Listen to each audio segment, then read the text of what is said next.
환갑날 새벽 4시부터 일어나서 갈비를 재웠어요. 무릎이 얼마나 쑤시는지 부엌 바닥에 쭈그리고 앉지도 못하겠더라고요. 그래도 오늘은 자식들이랑 따뜻하게 밥 한 끼 먹는 날이니까 그냥 이를 악물고 했죠. 경기도 부천에 사시는 김영자 어르신, 올해 60이세요. 그날 어르신의 부엌은 새벽부터 불이 꺼지질 않았습니다.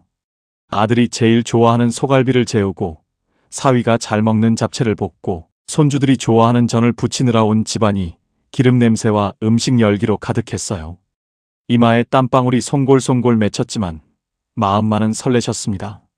환갑인데 그래도 자식들이랑 따뜻한 밥 한 끼 나누는 게 인생의 낙이지 싶으셨거든요.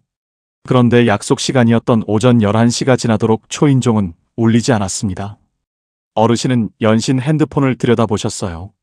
혹시나 벨소리를 못 들었을까봐 주방 일을 하다가도 거실로 뛰어나가기를 수십 번이었죠. 정오가 훌쩍 넘긴 시각, 드디어 아들에게서 메시지 하나가 도착했습니다. 어머니, 오늘 갑자기 애들이 학원 특강이 잡혀서요. 와이프도 몸이 안 좋다고 하고 그냥 저녁에 맛있는 거 사드시라고 용돈 조금 보냈어요. 생신 축하드려요.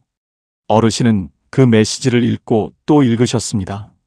아들의 얼굴 대신 도착한 것은 차가운 문자 몇 줄과 계좌로 입금된 숫자뿐이었어요. 뒤이어 딸에게서도 전화가 왔습니다. 엄마 미안해. 남편 회사에 갑자기 일이 생겨서 오늘 못 갈 것 같아. 음식 많이 해놨을 텐데 냉동실에 넣어 천천히 먹어. 어르신은 괜찮다며 전화를 끊으셨지만 식탁 위에 정갈하게 차려진 음식들을 바라보자니 가슴속에서 뜨거운 것이 울컥 치밀어 올랐습니다. 식어가는 갈비찜 위로 하얀 기름이 서서히 굳어가고 있었어요. 어르신은 멍하니 식탁 의자에 앉으셨습니다. 얼마나 그러고 계셨을까요? 창밖에는 어느새 낮 햇살이 기울고 있었어요. 그때 어르신이 천천히 일어나 주방으로 가셨습니다.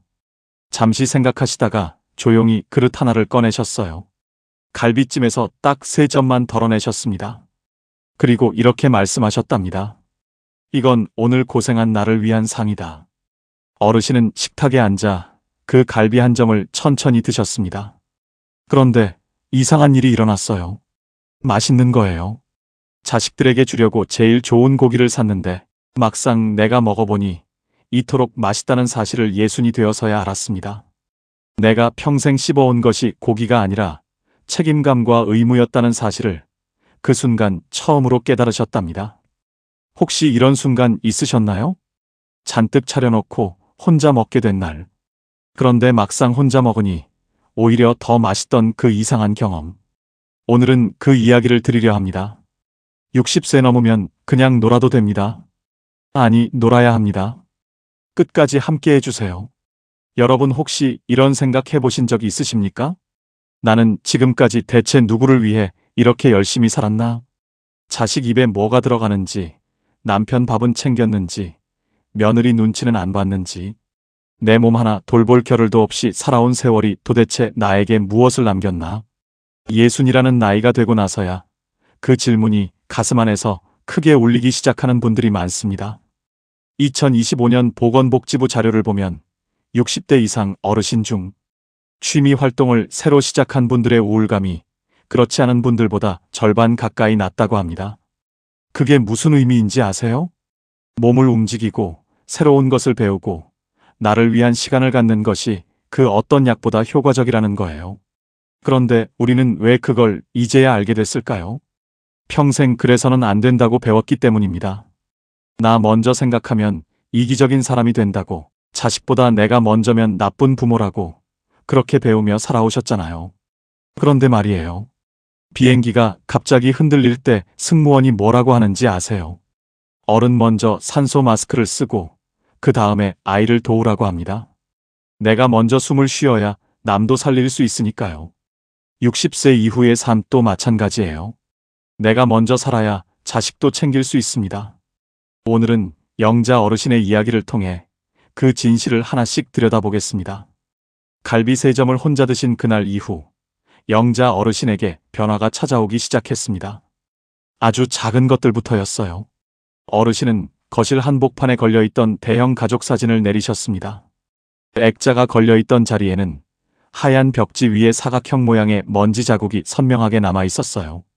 어르신은 그 자국을 손바닥으로 문질러 닦아내시면서 이렇게 생각하셨답니다. 자식이 내 인생의 전부라고 생각했는데 사실은 내가 내 인생의 배경으로만 살아온 건 아닐까. 가족 사진 속에서 어르신은 늘 가장자리에 계셨습니다. 남편 옆에, 아이들 뒤에, 언제나 한 발짝 물러선 자리에. 그 자리가 어머니의 자리라고 생각하며 살아오셨는데 막상 먼지 자국을 닦아내고 나서야 드셨다고 해요. 아, 이 빈자리가 사실은 내 자리였구나. 예순이라는 나이는 이제 누군가의 배경이 아니라 내 인생의 주인공으로 다시 시작하는 시간이어야 한다는 생각이 드셨답니다. 그리고 또 한 가지를 바꾸셨습니다. 현관도어록 비밀번호였어요. 지금까지의 비밀번호는 아들의 생일과 결혼기념일을 조합한 것이었습니다. 어르신은 떨리는 손가락으로 설정 버튼을 누르셨어요. 그리고 오로지 자신만이 기억할 수 있는, 자식들과는 아무런 관련이 없는 새로운 번호를 입력하셨습니다. 딸깍, 딸깍, 딸깍, 딸깍. 번호를 누르는 소리가 거실에 경쾌하게 울려 퍼졌어요. 비밀번호를 바꾸고 나니 마치 세상의 중심이 나로 옮겨온 것 같은 묘한 전율이 느껴지셨답니다. 쇼펜하우어가 이런 말을 했습니다. 자기 자신을 존중하는 것이야말로 가장 위대한 자유의 시작이다. 영자 어르신이 번호를 바꾼 그 순간 사실은 비밀번호를 바꾼 게 아니었어요. 자신에 대한 존중을 시작하신 거였습니다. 그날 저녁 어르신은 거실에 앉아 평생 누군가를 위해 음식을 차리고 빨래를 개고 집안을 닦던 손을 가만히 내려다보셨습니다. 거칠어진 손마디가 오늘따라 참으로 애달프게 느껴지셨어요. 어르신은 그 손을 두 손으로 감싸주셨습니다. 따뜻했어요. 이 손이 얼마나 많은 것들을 해냈는지 새벽마다 밥을 지었고 아픈 자식 등을 쓸어내렸고 남편의 와이셔츠를 다렸고 누군가의 눈물을 닦아줬던 손이었습니다. 그런데 이 손이 나를 위해 뭔가를 한 적이 있었던가요? 그때 전화기가 울렸습니다. 아들이었어요. 엄마, 아까 보낸 돈 확인하셨어요? 이번 주말에는 꼭 갈게요. 아들의 목소리는 미안함보다는 할 일을 다 했다는 안도감이 더 짙게 배어 있었습니다. 어르신은 창밖을 보며 차분하게 말씀하셨어요. 아니, 오지 마라. 주말에 나 약속 있다. 아들이 당황한 듯 되물었습니다. 약속이요? 엄마가 무슨 약속이요? 어르신이 말씀하셨어요. 나랑 놀기로 했다. 나 혼자 아주 재미있게 놀 계획이다. 아들은 한참 말이 없었습니다. 어머니 생신에 용돈 보내고 찾아오지도 못한 아들에게 서운함을 드러내기보다 이제 나는 내 삶을 살겠다고 담담하게 말씀하시는 어머니의 목소리에 아들이 무언가를 느꼈을 겁니다. 전화를 끊고 나서 어르신은 한참을 소파에 앉아 계셨어요. 심장이 두근거렸지만 무섭지 않으셨습니다. 오히려 아주 오랫동안 짊어지고 있던 무거운 짐을 내려놓은 것 같은 기분이셨답니다. 법정 스님은 이런 말씀을 하셨어요. 내려놓음이란 포기가 아니다. 더 깊이 자유로워지기 위한 준비다.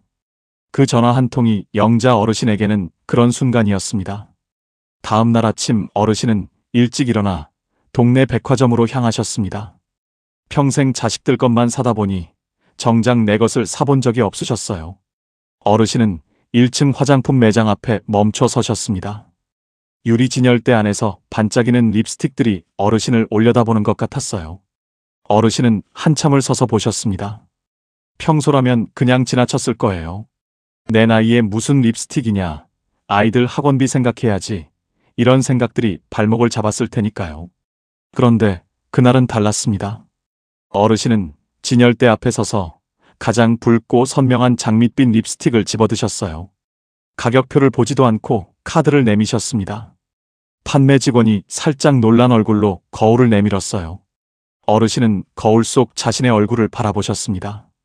붉은 입술이 감도는 거울 속 얼굴이 10년은 젊어 보이셨어요. 그런데 어르신이 그 순간 느끼신 건 젊어 보인다는 게 아니었습니다. 이게 나였구나. 평생 무채색으로 살아온 자신의 얼굴에서 처음으로 색깔을 발견하신 거예요. 남의 눈에 번듯해 보이려고 애쓰던 삶이 아니라 내 눈에 아름다워 보이는 삶을 살아야겠다는 생각이 드셨답니다. 백화점을 나온 어르신은 근처 꽃집에 들르셨어요. 카네이션은 쳐다보지도 않으셨습니다.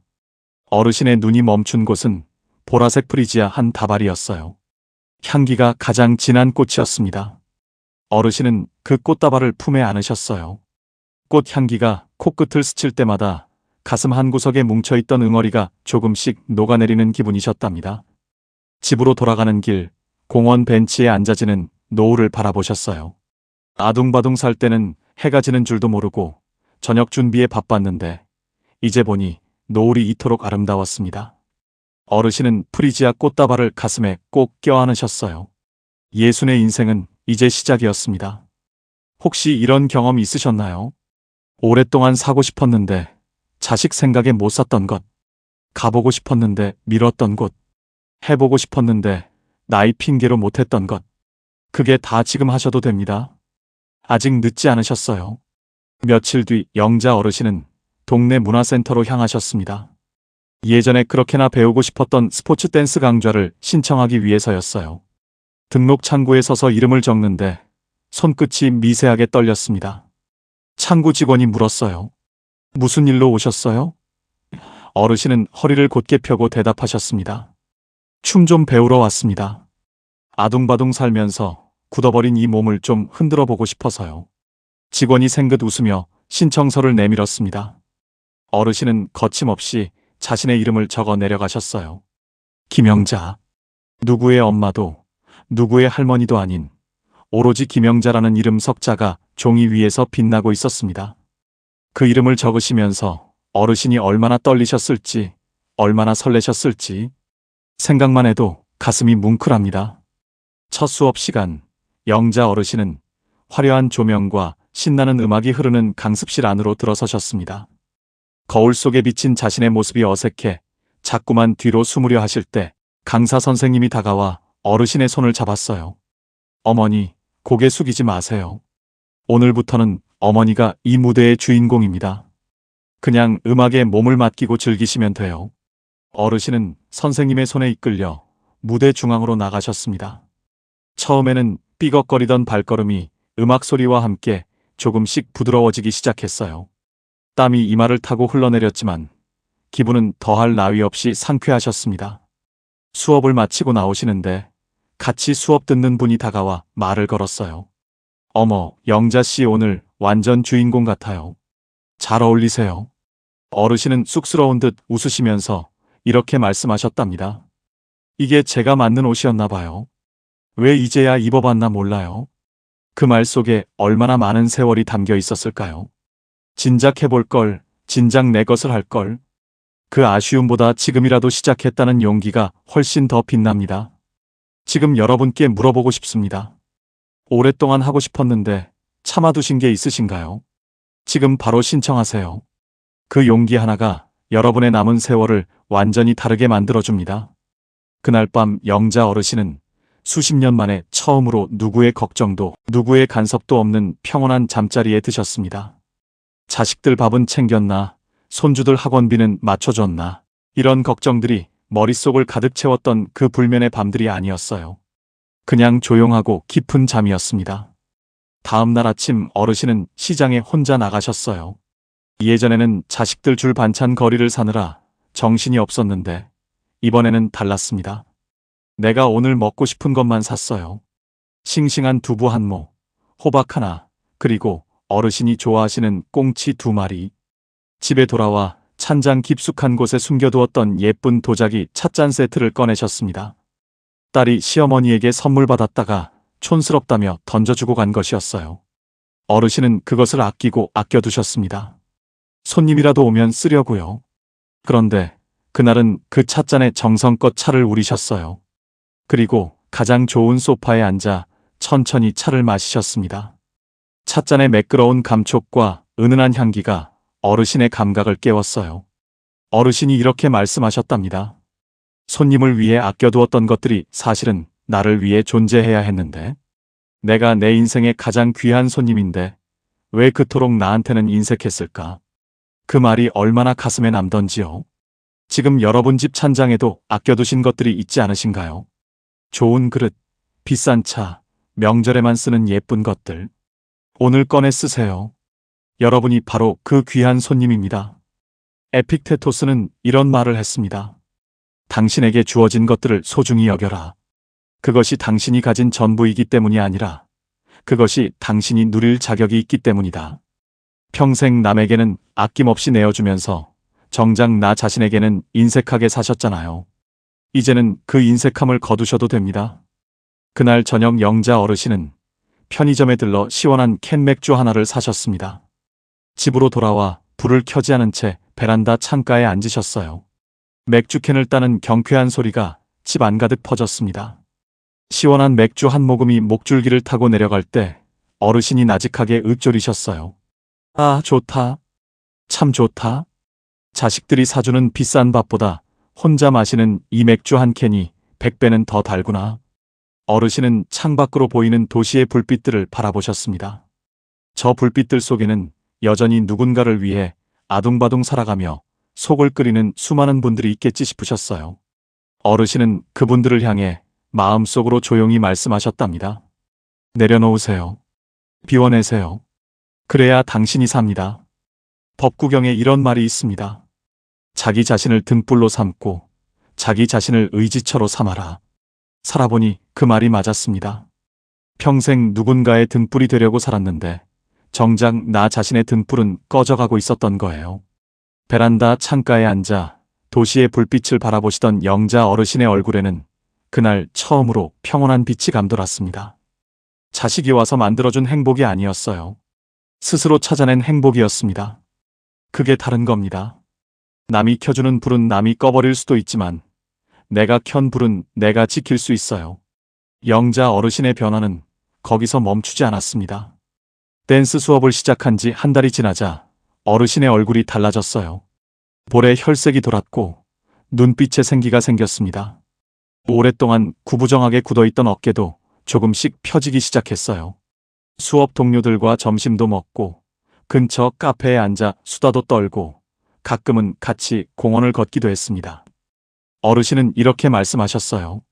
내 이름으로 사귄 친구가 생긴 게 얼마만인지 몰라요. 누구의 엄마, 누구의 아내가 아니라 그냥 영자로 사귄 친구들이에요. 그 말에 눈물이 납니다. 우리는 평생 누구의 무엇으로 불리며 살아왔잖아요. 누구 엄마, 누구 아내, 누구 할머니. 그런데 김영자라는 이름으로 불릴 때 느끼는 그 낯선 설렘, 여러분도 느껴보셨으면 좋겠습니다. 어느 날은 댄스 수업 후 집으로 돌아오시다가 어르신이 문득 걸음을 멈추셨습니다. 동네 골목 어귀에 작은 꽃집이 있었는데 주인 할머니가 화분에 물을 주고 있었어요. 예전에는 그냥 지나쳤을 풍경인데 그날은 달라 보였습니다. 어르신은 꽃집 앞에 서서 한참을 바라보셨어요. 그리고 조그만 화분 하나를 사셨습니다. 분홍색 베고니아였어요. 집에 돌아와 베란다 창가에 놓으셨는데 그 작은 꽃 하나가 집안의 빛을 완전히 바꿔놓았습니다. 이상하게 이 꽃 하나가 생기고 나서 아침에 일어나는 게 달라졌어요. 물 줘야 하니까 일어나야지 싶어서요. 작은 화분 하나가 아침을 만들어낸 겁니다. 여러분도 오늘 화분 하나 사보시겠어요? 그 작은 생명이 여러분의 아침을 바꿔줄지도 모릅니다.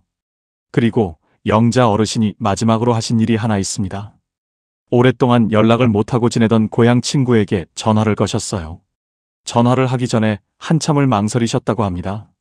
너무 오래됐는데 받아줄까? 혹시 나를 잊어버린 건 아닐까? 그런데 용기 내어 번호를 누르셨어요. 신호가 3번 갔을 때 전화가 연결됐습니다. 친구가 받자마자 이렇게 말했다고 해요. 야, 너 이제 전화하는 거야? 나 어제 꿈에서 너 봤잖아. 두 분은 2시간 동안 전화를 끊지 못하셨답니다. 수십 년의 세월이 녹아내렸어요. 웃다가 울다가 울다가 또 웃다가 전화를 끊고 나서 어르신이 이렇게 말씀하셨어요. 그 전화 한 통이 나한테 용기가 됐어요. 이렇게 기다려주는 사람이 있다는 게, 내가 연락 안 해도 내 자리를 비워두는 사람이 있다는 게. 여러분께도 그런 분이 계신가요? 오래전에 연락이 끊겼지만 어디선가 잘 살고 있을 거라 믿는 그 친구. 오늘 전화해 보세요.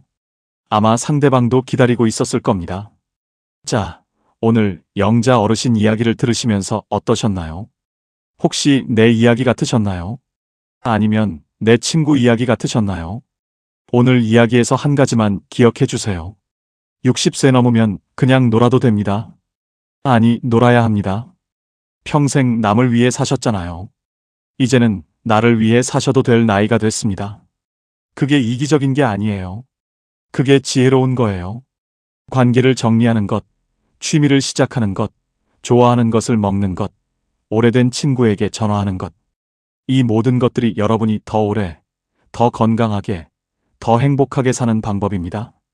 지금 이 순간 여러분의 세월을 한번 생각해 보시기 바랍니다. 새벽에 일어나 가족 밥을 차리고 늦게까지 자식 걱정을 하고 내 것은 늘 마지막이었던 그날들. 그 세월이 절대 헛되지 않았습니다. 여러분이 그렇게 버텨오셨기에 자식들이 지금 이렇게 살 수 있는 거예요. 그런데 이제는 그 따뜻한 마음을 자신에게도 조금 돌려주실 때가 됐습니다. 여기까지 살아오시느라 정말 고생 많으셨습니다. 묵묵히 버텨오신 그 시간이 절대 헛되지 않았어요. 이제는 자신을 위해 살아도 됩니다.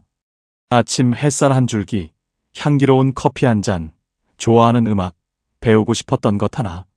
그 작은 것들이 기적의 시작입니다. 빅터 프랭클은 말했습니다. 마지막 자유는 어떤 상황에서도 자신의 태도를 선택하는 것이다.